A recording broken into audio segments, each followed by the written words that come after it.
اللہم صل علی سیدنا محمد وعلی آل سیدنا محمد وبارک وسلم۔ ابن قیم رحمۃ اللہ علیہ نے اپنی کتاب الدواء والدواء اس میں یہ لکھا ہے کہ انسان جو بھی گناہ کرتا ہے اس کے گناہ کا وبال آخرت میں ہوتا ہی ہے، مگر اس کے گناہ کا وبال دنیا میں بھی ہوتا ہے۔ مثال کے طور پر نیکی سے محرومی، طاعت سے محرومی، تو گناہوں کی یہ تاثیر ہوتی ہے کہ بندے کا نیکی کرنے کو دل ہی نہیں چاہتا، نماز کو جی نہیں چاہتا، تلاوت کرنے کو جی نہیں چاہتا، شریعت پر عمل کرنا اسے بوجھ محسوس ہوتا ہے۔ ایک اثر گناہوں کا یہ بھی ہوتا ہے کہ دل پر بوجھ محسوس ہوتا ہے، دل بے چین رہتا ہے۔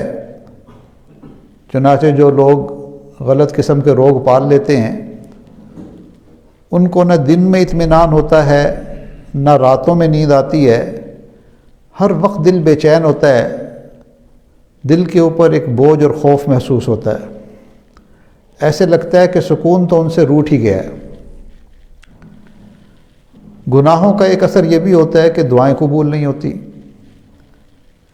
کئی لوگوں کو ہم نے دیکھا جو کہتے ہیں جی اللہ تو ہماری سنتا ہی نہیں، حالانکہ اللہ تعالیٰ تو سب کی سنتے ہیں۔ ان ربی لسمیع الدعاء، بے شک میرا رب تو دعاؤں کا سننے والا ہے، لیکن ہر بات کو پورا کرنا اور ماننا یہ ایک الگ بات ہے۔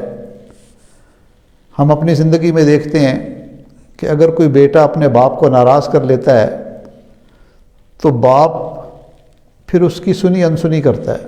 وہ باپ سے اگر فرمائشیں کرتا ہے تو اس کی فرمائشوں کو باپ سنی انسنی کر دیتا ہے۔ اسی طرح جو بندہ گناہوں کی وجہ سے اپنے اللہ کو ناراض کر بیٹھے تو اللہ تعالیٰ بھی پھر اس کی دعائیں سنی انسنی کرنا شروع کر دیتے ہیں۔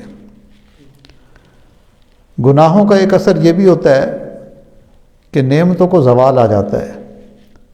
جو نعمتیں اللہ تعالیٰ نے دی ہوتی ہیں وہ واپس چلی جاتی ہیں، عزت کے بجائے ذلت ہوتی ہے، پریشانیاں ہوتی ہیں، کام ادھورے رہ جاتے ہیں، کوئی کام بھی پورا نہیں ہوتا، جس کام میں ہاتھ ڈالو وہ کام ادھورا۔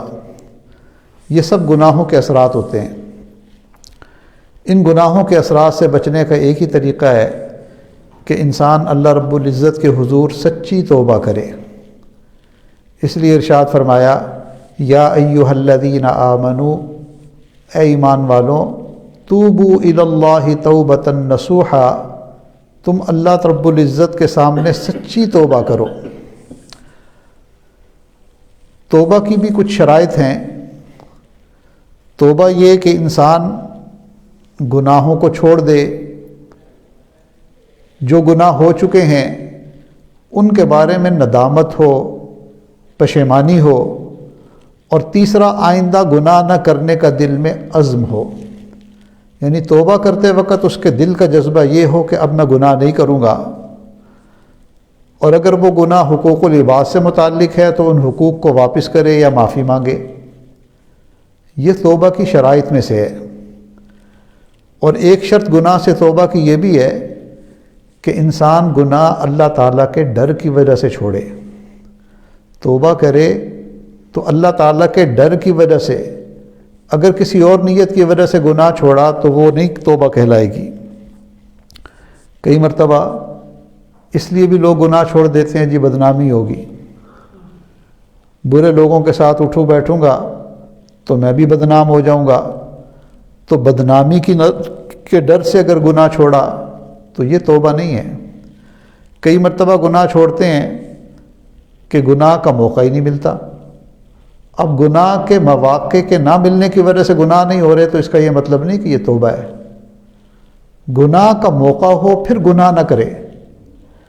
اور کئی مرتبہ گناہ کرنے کی اب طاقت ہی نہیں رہی، نہ جسم میں طاقت ہے نہ جیب میں مال ہے، اب گناہ پر دسترس اور قدرت نہیں رہی تو بندہ توبہ کر لے۔